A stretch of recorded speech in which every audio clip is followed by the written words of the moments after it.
கடந்த ஜனவரி மாதம் 29ஆம் தேதி காலமான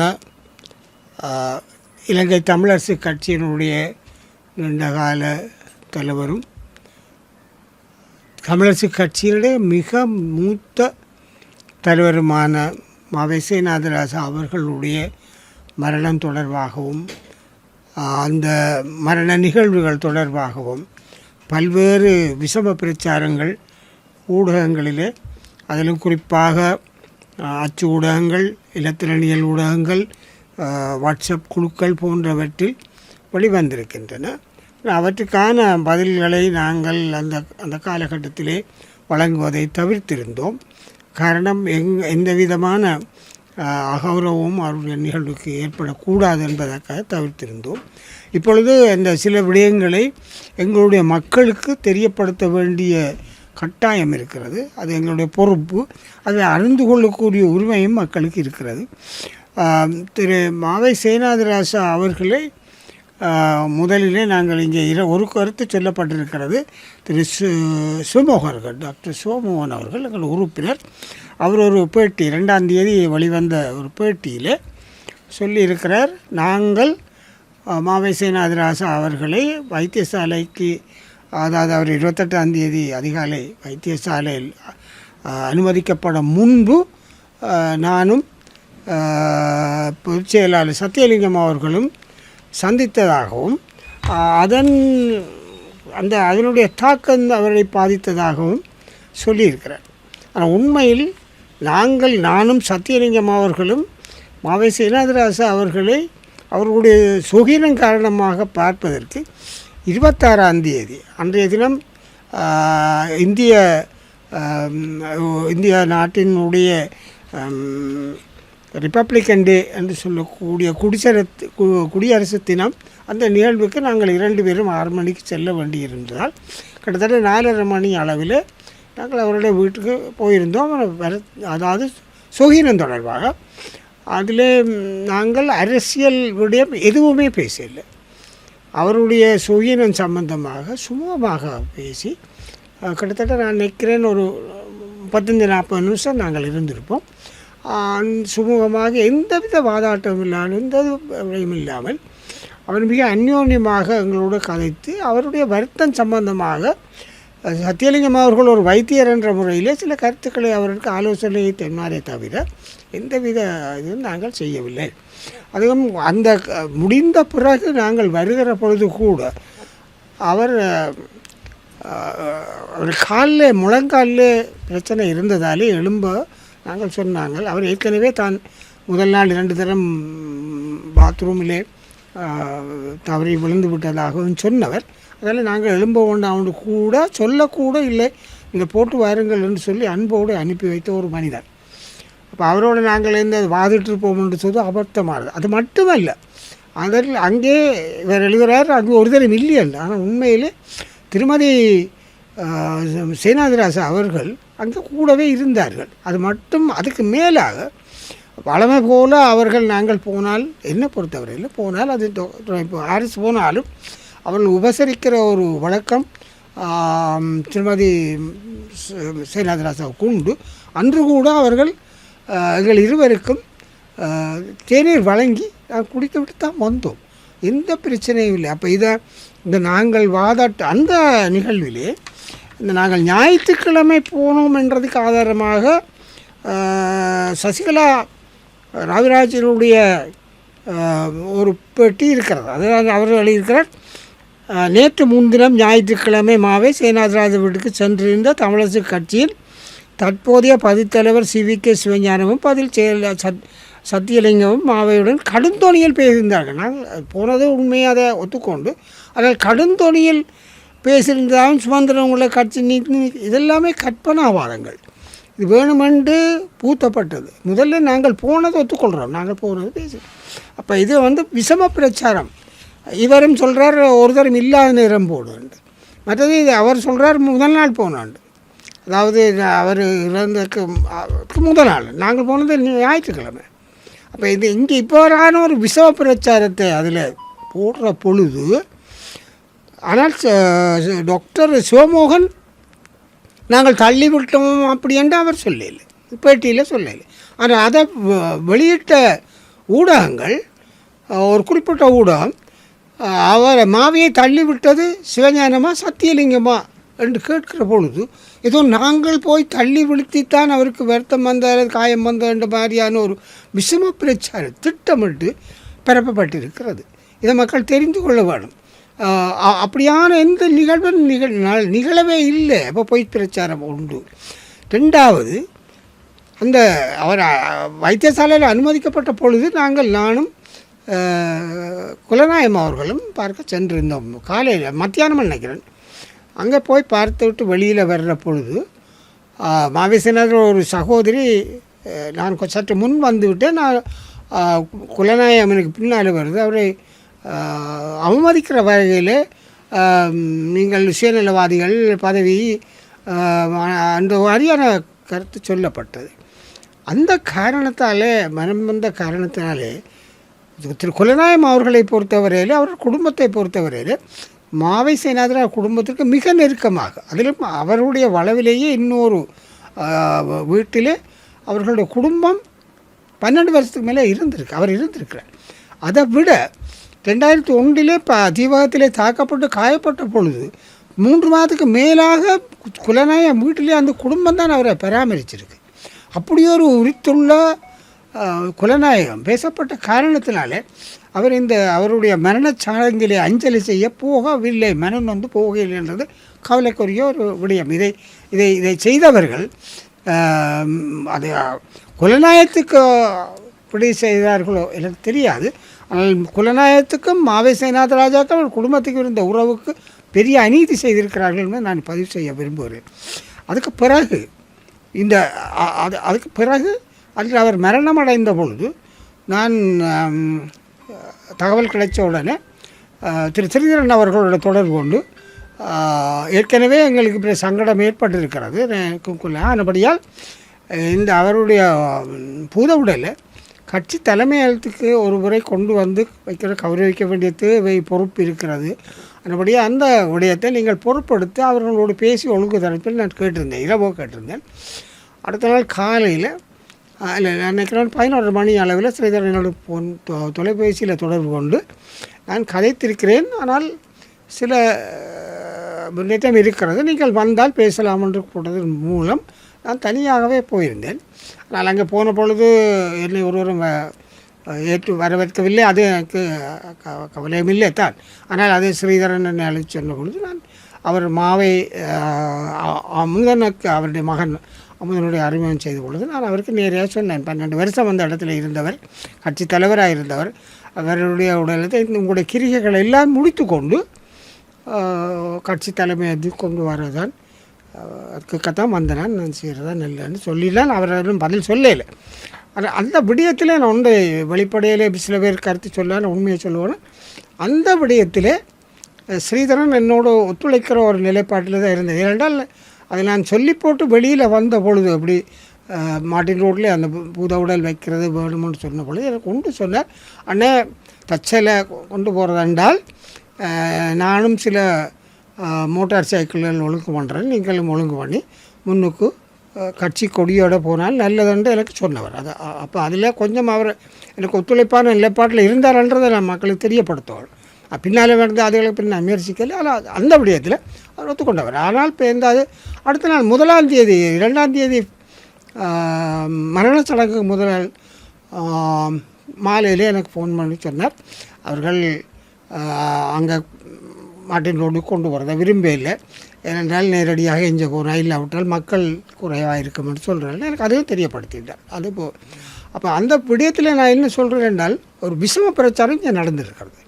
ரெண்டாவது, அங்கே அந்த மரண சடங்கு நடந்த இடத்துல முதல் நாளே ஒரு 18 பேருடைய படங்களை போட்டு இவர்கள் தமிழரசு கட்சி மரணத்துக்கு காரணமான தமிழரசு கட்சி துரோகிகள் என்று எழுதி பேனர்கள் 7-8 இடத்துல இந்த பேனர்கள் கட்டப்பட்டு இருந்தது. அது சில பேர் கலட்டியும் இருக்கிறார்கள், சில பொருத்தியும் இருக்கிறார்கள், நடந்திருக்கு. உண்மையில் இது ஒரு மிகப்பெரிய அபாண்டமானது. என்னென்னா அந்த கையெழுத்து வச்சது கடிதத்தில் அது கூட டிசம்பர் மாதம் 27ஆம் தேதி ஒரு ஒரு கடிதம், அது ஒரு கோரிக்கை, அதாவது அசௌகரியங்கள் இல்லாமல் முரண்பாடுகள் இல்லாமல் இந்த தலைவர் ராஜினாமா விடயத்தை முடிவுக்கு கொண்டு வர வேண்டும் என்று 28ஆம் தேதி கூட்டத்தில் என்ற கோரிக்கை தான் அது. அதில் இப்போ கையெழுத்து வச்சு அவருக்கு எந்த வித வற்புறுத்தலும் இல்லை. அதை கொண்டு போய் அவருடைய நேரடியாக கையளித்ததே சாயந்தரம் முதல் நாள் கொடுத்துட்டு தான் வந்தது. ஆனால் அதுக்கு பிறகு அந்த மத்திய செயற்குழுவிலும் அந்த கடிதம் சமர்ப்பிக்கப்பட்டது. இன்றைக்கும் வேறு ஒரு இடம் கையில் இல்லை. நான் நினைக்கிறேன் நிர்வாக செயலாளர் மட்டும்தான் இருக்குது, வேறு ஒரு இடம் போகலை. ஆனால் அந்த கையெழுத்து வச்ச ஆக்கள் அத்தனை பேரையும் குறி வச்சு துரோகி பட்டம் கட்டி பேனர்களை போட்டு மத்திய செயற்குழுவை போலித்தனமானது என்று சொல்லி ஒரு துரோகிகள் பட்டம் கட்ட அது வந்திருக்கு. அது மிக பாரதூரமான விஷயம். ஏன்னா ஒரு வாதத்துக்கு முன்னே கையெழுத்து வச்சு சமர்ப்பித்த ஒரு ஆவணத்தை வச்சு நாங்கள்லாம் அவருடைய மரணத்தை காரணம் என்று சொல்லி அதுவும் ஒரு மிகப்பெரிய விஷம பிரச்சாரமாக நடைபெற்றிருக்கு. அப்போ எல்லாமே மாதக்கணக்கில் உள்ள விடயங்களை தொகுத்து திட்டமிட்டு இதில் தனியாக தமிழரசு கட்சி சார்ந்தவர்கள் தான் இருப்பார்கள் என்று நான் நினைக்கல. இந்த விடயங்களிலே இந்த தமிழரசு கட்சியை ஏற்கனவே ஓரங்கட்ட வேணும் அல்லது ஒழித்து கட்ட வேணும் என்று நினைக்கிற அரூபகரங்கள் இதில் கையால் இருக்கலாம், சம்பந்தப்பட்டிருக்கலாம் என்றது ஒரு சந்தேகம் எங்களுக்கு இருக்கத்தான் செய்கிறது. தனியாக தமிழரசு கட்சி சார்ந்தவர்களாக இருக்க முடியாது, இருக்கலாம், அவர்களும் இருக்கலாம். ஆனால் வேறு ஆக்களும் இதில் பங்கு பெற்று இந்த சந்தர்ப்பத்தை பிரயோகித்து தமிழரசு கட்சியை உடைத்து விடலாம் என்ற நோக்கத்தில் செயல்பட்டதாகவும் நான் கருதுகிறேன். அந்த காரணத்தினாலே அந்த விடயம் தொடர்பாக நாங்கள் காங்கேசந்துறை போலீஸிலே நாங்கள் ஒரு முறைப்பாடு பதிவு செய்திருக்கிறேன். என்றால் எல்லா உறுப்பினர்களும் மத்திய செயலுக்கு உறுப்பினர்கள். இப்போ தலைவர் என்ற ரீதியிலே எனக்கு அது கோரிக்கை விடப்பட்டது, நீங்கள முறைப்பாடு செய்ய வேண்டியது என்னுடைய கடமை. நான் முறைப்பாடு செய்திருக்கிறேன், அது விசாரிக்கப்படும். ஆனால் மக்களுக்கு நாங்கள் சொல்ல வேண்டியது இதெல்லாம் ஒரு மாதத்துக்கு முன்னே அந்த ஆவணத்தை வச்சு அவருடைய மரணத்துக்கு நாங்கள்லாம் காரணம்ன்றது அவர்கள் ஏற்கனவே வருத்தங்கள் இருந்திருக்கிறது, அதெல்லாம் வேறு. ஆனால் நாங்கள்லாம் காரணம் அல்லது அவர் பேசித்தான் அவருக்கு அச்சுறுத்தல் வந்ததுன்ற எல்லாமே ரெண்டுமே பிள்ளை. அப்போ இது ஒரு விஷம பிரச்சாரம் எங்களுடைய கட்சிக்கு எதிராக முழு மத்திய செயற்குழுவினுடைய பெரும்பான்மை உறுப்பினருக்கு எதிராக செய்து திட்டமிட்ட அபாண்டமான பிரச்சாரம். அது உண்மை அல்ல என்பதை மக்களுக்கு தெரிவித்து கொள்ள வேண்டிய கடப்பாடு இருக்கிறது. மக்கள் புரிந்து கொள்ள வேண்டும் என்பதும் என்னுடைய வேண்டுகோளாக இருக்கிறது. இந்த நேரத்தில் நான் மிக முக்கியமான ஒரு விடயத்தை தெளிவு செய்ய விரும்புகிறேன். திரு மாவை சேனாதிராஜா அவர்களுடைய என்னுடைய உறவு கிட்டத்தட்ட 30 வருஷத்துக்கு மேலானது. இதில் நான் மிகவும் மனநோவது ஒரு விடயம் இருக்கிறது. சில விடயங்களிலே நான் அவரோடு பல விடயங்களிலே வாதாடி இருக்கிறேன். ஆனால் எந்த ஒரு சந்தர்ப்பத்திலும் மாவை இன்னொரு சேனாதிராஜா இன்னொருவன் கடிந்து கொண்டதோ கடும் வார்த்தையில் பேசினதோ கிடையாது. அப்போ அப்படி கொத்த ஒரு உறவு இருந்த ஒரு மனிதன் அவர். அது மட்டுமல்ல, அவரை மாகாண சபைக்கு முதலமைச்சர் வேட்பாளராக கொண்டு முதன்மையாக மாவட்ட கிளையோடு பேசி ஊடகத்தில் போய் முன்மொழிந்தவனே நான் தான். அப்பொழுது 2013. மற்றது 2020 அவருக்கு தேசிய பட்டியல் கொடுக்க வேண்டும் என்று நேரடியாக போய் சம்பந்தனோடு வாதாடினது நான் தான். ஒவ்வொரு கட்டத்திலே அவருக்கு எதிராக பேசப்படுகிற பொழுது கூட நான் அவருக்காக பேசியவன் தான். மற்றது மாகாண சபை காலம் முழுத்தலும் அவரோடு இணைந்து கலந்து பேசியே என்னுடைய கடமைகளை நான் நிறைவேற்றியவன். அப்போ ஒவ்வொரு கட்டத்தில் பல சந்தர்ப்பங்களில் பல பேர் சொல்லியிருக்கிறார். ஏதாவது சொல்ல வேண்டால் அவர் இல்லை சிவிக்கெண்ணை கேட்கணுமெண்டு அல்லது சிவிக்கெண்ணை கைப்பமெண்டு சொல்லி இருக்கிறார். பல விடயங்களை சொல்லியிருக்கிறார். அந்த உறவு என்னோட இருந்தது. அப்போ அப்படி கொடுத்த ஒரு மனிதன் ஒரு போராட்டத்திலே தன்னை தியாகம் செய்த ஒருவனுடைய மரணச் சடங்கு இப்படி ஒரு குழப்பமான நிலையில் செய்தது, இது தெய்வ நீதிக்கே மாறான ஒரு விஷயம். மற்றது இது எல்லாரும் யார் செய்தார்கள் என்பது தொடர்ச்சியாக இப்போது விசாரணை போலீஸார் எடுக்க துவங்கி இருக்கிறார்கள். அவர்கள் தொடர்வார்கள் என்ற நம்பிக்கை எங்களுக்கு இருக்கிறது. கொண்டு போனவர்கள் கட்டினவர்கள் அவர்கள் கட்டாயம் பார்ப்பார்கள். இது சும்மா இருட்டில் செய்த விடயங்கள் இல்லை தானே. ஆனபடியால் உண்மை வரும். இந்த துரோகத்தினுடைய வெளிப்பாடு கட்டாயம் வெளிப்படும். மற்றது நான் ஏற்கனவே சொன்ன மாதிரி எங்களுடைய கட்சிக்காரர் மட்டுமல்ல, அரசு புலனாய்வு, வெளிநாட்டு சக்திகள், ஊடுருவல் சக்திகள் எல்லாமே இதில் சம்மந்தப்பட்டிருக்கின்றது தான் என்னுடைய கருத்து. ஏன்னால் இந்த இடத்திலே தமிழரசு கட்சியை பிளவுபடுத்தலாம்ன்றதும் அழித்து விடலாம்ன்றதும் எண்ணப்பாடங்க இருந்திருக்கிறத நான் எங்களால் உணரக்கூடியதாக இருக்குது. அதைத்தான் நான் மக்களுக்கு தெளிவுபடுத்த விரும்புகிறேன். இந்த ஒரு விடயம் பெரிய பாரதூரமான ஒரு எஞ்சி இருக்கிற தமிழ் மக்களுடைய பிரதான கட்சியை அழித்து விட வேண்டும் என்ற பலர் கங்கணம் கொட்டதனுடைய திரட்சி தான் இந்த மரணச் சடங்கிலே இவ்வாறான குளறுபடிகளை திட்டமிட்டு மேற்கொண்டது என்று நான் சொல்லிக்கொள்ள விரும்புகிறேன். இன்னொரு கவலைக்குரிய விடயம் என்னவென்றால், திருமதி நான் ஏற்கனவே குறிப்பிட்ட பதிவை மேற்கொண்ட திருமதி சசிகலா ரவிராஜ் அவர் ஏற்கனவே எங்களோட கட்சியோட முரண்பட்டு அல்லது கட்சியிலிருந்து விலகி, நான் கட்சியில் இன்னும் விலகலைன்னு கட்சியில் உறுப்பினர் இருந்து கொண்டே இன்னொரு கட்சியில் போய் சங்க சின்னத்தில் தேர்தலில் போட்டிட்டு வருவார். அப்போ எங்களுடைய முரண்பட்ட ஒருவர் அவர் இவ்வாறான எங்களோட கட்சிக்குள்ளே எவ்வாறு பல பிரச்சனைகள் இருந்திருக்கு. ஆனால் நாங்கள் எப்பொழுதுமே சுமூகமாக, அதிலும் குறிப்பாக மாவியார் அந்த விடயத்தில் எல்லாரையும் சமாளித்து போன ஒரு மனிதன். அப்போ அவற்றிலே இப்படியான ஒரு பிழையான ஒரு தகவலை குடும்பத்துக்கு உள்ளே இருந்து சொல்வது ஒரு பொருத்தமானது அல்ல. கவலைக்குரிய விடயம். நாங்கள் அதில் மாவட்ட நாங்கள் அதாவது என்ன கடுந்தொனியில் பேசியிருப்பதாக என்று அவருக்கு தெரியாது. ஆக அங்கே இருந்த ஒரே ஒரு ஆள் திருமதி மாவேசேநாதராஜன் மட்டும்தான். நாங்கள் கடுந்தொனியில் பேசினது வைக்க அப்படி தெரியும். அப்போ இப்படியெல்லாம் ஒரு பிரச்சாரம் செய்கிறது எவ்வளோ நாகரிகமற்ற ஒரு செயல். இதை மக்கள் புரிஞ்சு கொள்ளணும் என்று நான் சொல்லிக்கொள்ள விரும்புகின்றேன். மேலும் இந்த விடயம் ஏற்கனவே நான் சொன்ன மாதிரி முறைப்பாடுகள் செய்யப்பட்டிருக்கின்றன. எதிர்வரும் 16ஆம் தேதி எங்களுடைய மத்திய செயற்குழு மட்டக்களப்பு களவாஞ்சி குடியிலே கூட இருக்கிறது. அநேகமாக இந்த விடயம் அந்த கூட்டத்திலே பிரஸ்தாபிக்கப்படும், நிச்சயமாக பிரஸ்தாபிக்கப்படும். ஏன்னா அவர்களுக்கு அந்த நான் தலைவர் என்ற முறையிலே நான் என்னுடைய கடமையை நான் செய்த அந்த தெரியப்படுத்த வேண்டிய கடமை இருக்கிறது. அந்த விடயத்திலே இப்போ இதில் சம்மந்தப்பட்டவர்களே தகவல்கள் தெரிந்த விடயங்கள் எல்லாத்தையும் நாங்கள் அங்கே சொல்லி எங்கள் நேரடியாக சம்மந்தப்பட்டவர்களுக்கு தகவல் கிடைக்கிற ஆட்களுக்கு எதிராக நடவடிக்கை எடுக்க வேண்டிய கட்டாயம் இருக்கிறது. அந்த அந்த அந்த மாதிரியான ஒரு நிலைக்கு நாங்கள் செல்வோம், கட்டாயம் செல்வோம். ஏன்னா கட்சியை பிளவுபடுத்தியோ அல்லது அழித்தோ போகிறதுக்கான செயல்பாடுகளை கட்சிக்குள்ளுக்கு இருந்து செய்யக்கூடிய எவரையும் நாங்கள் ஏற்றுக்கொள்ளக்கூடியதாக இல்லை. அவர்களுக்கு எதிரான நடவடிக்கையும் எடுக்க வேண்டியது தவிர்க்க முடியாததாக இருக்கிறது என்று நான் நினைக்கிறேன்.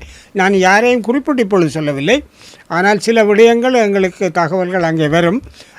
பலருடைய தகவல்கள் அந்த கூட்டத்திலே தெரியப்படுத்தப்படும் என்று நான் நம்புகிறேன்.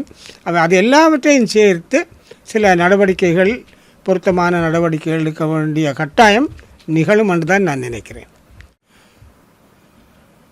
இலங்கை தமிழரசு கட்சியின் பொதுச்சபை கூட்டத்துக்கு எதிராக திருகோணமலை மாவட்ட நீதிமன்றத்தில் தொடரப்பட்ட வழக்கில் ஒரு இணக்கப்பாடு எட்டுவதற்காக சிவஞானம் ஸ்ரீதரன், யோகேஸ்வரன், சண்முகதாசன் ஆகியோர் இணக்கப்பாட்டை முன்வைத்திருக்கிறதாக அண்மையில் தெரிவித்திருந்த ஸ்ரீதரன் அவர்கள் இது சம்பந்தமாக அவருடைய அந்த திருவோணமலை நீதிமன்றத்திலே அவர்கள் அனைத்த ஆவணங்களினுடைய பிரதி எனக்கு அனுப்பியிருந்தவர்.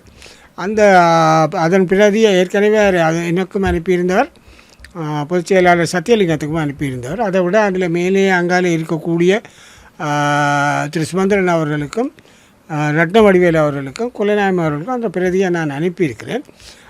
அது அவர்கள் அடுத்த தேதி 13ஆம் தேதி என்ன நிலைப்பாடு எடுப்பார்கள் என்று இன்னும் சரி. ஒருவேளை இப்போ அவங்களுக்கு அந்த கலந்து பேசுகிறதுக்கு நேரம் இல்லை.